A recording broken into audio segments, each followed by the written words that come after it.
So I am looking behind my chart table. This is my chart table, and this is where my radios used to be, and a tape player. And I'm going to put my new electrical panel in here. And when I got in here, I discovered that this business up here had been fiberglassed over.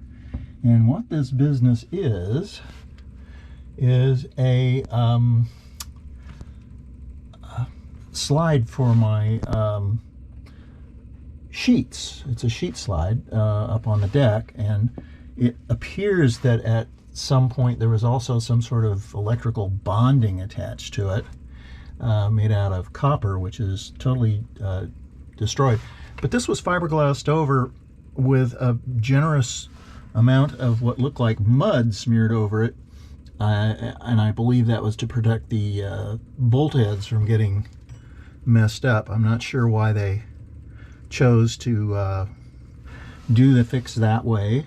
I mean, could have just taken it off, and then not sure what they were trying to fix other than maybe stop a leak in here. But anyway, so that's what's going on. This is my chart table overhead light cord, and then as you can see, there's some more of my famous boat spaghetti down in here. I believe this is the speaker wires for the radio, the little stereo that's going to get moved, and then there's some other electricals in here that apparently powered the radios, and I think an old chart plotter that was also in here.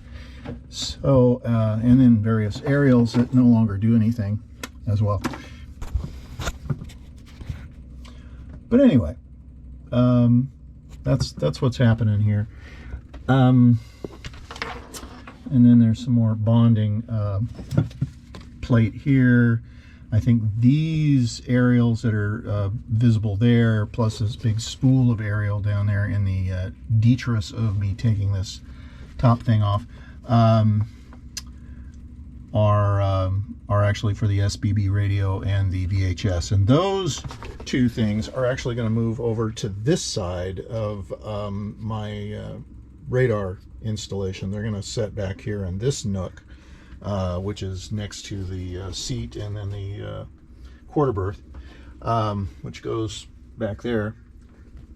And then I have some other electrical stuff. This thing here, I believe, is an inverter charger. I'm not sure that it actually does any inverting or charging anymore, but I have another inverter, well, right there, and that'll be gone through. What I'm trying to do is I've got 1, 2, 3, and 4 electrical panels on this boat. These two are really in a pretty terrible spot, as well as my fuel gauge, which is back there. And then this, I believe, is the original master power control panel from 1978. So these are all going to be replaced by a 16 breaker DC panel and a 8 breaker AC panel that'll be located here. And then I'm going to move all my tank gauges up onto this side, the left side of this, and then the electrical panels will be on the right side. And then if I have to add another electrical panel, if I don't have enough breakers, we'll deal with that at a different time. And I think what's going to happen with this area is these holes will get filled in, and this, I believe, I'm going to use for a place to either put the stereo in with a charging station for the phones, and or the water maker control panel. I have a couple of places I could put that, and that seems like actually not a bad place for it. My water tanks are located under this cabin sole here, and then my fuel tank is located basically beneath my feet down here. So anyway, that's the plan. A little reconfiguration I've got. I'm going to do all new wiring, including my AC in, which turns out is 14 gauge when it should be 10 gauge. for my 30 amp service. So things to do.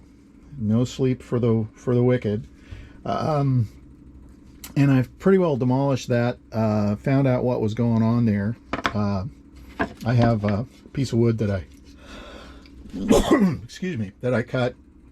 This is actually myrtle wood, locally grown myrtle wood. It's actually fairly rot resistant wood, and when it's stained, it actually makes a nice match for teak. So I believe that this is gonna go up in here, and that'll form a square backing for the new panels, along with what's here. And I may have to change those out to something thicker so I can get my unscrew thing. And then the panels themselves will fold down here in the front, so I can work on them if I need to go in there and get some stuff. And then after I fix whatever that is back there, there will be a shielding that'll go over the top of all the electricals, probably about even with here, and then slope back. And then if any moisture does come in through that slide area or through this drain over here, there's also a drain back there, that'll then go down into this nice catchment down here, which I believe has a drain in it, and which goes down into the bilge, which is the right place for water to go and not onto your electrical. So anyway, that's my plan. These things are great, by the way. These little vibrating tools, they make everything easier. You can do a lot of stuff with those, and I certainly recommend that. That's a great boat tool. Anyway, so that's it for now on that project. I'll return to that when I've got a little bit more of this thing cleaned out and decide what I'm going to do with that mess in there.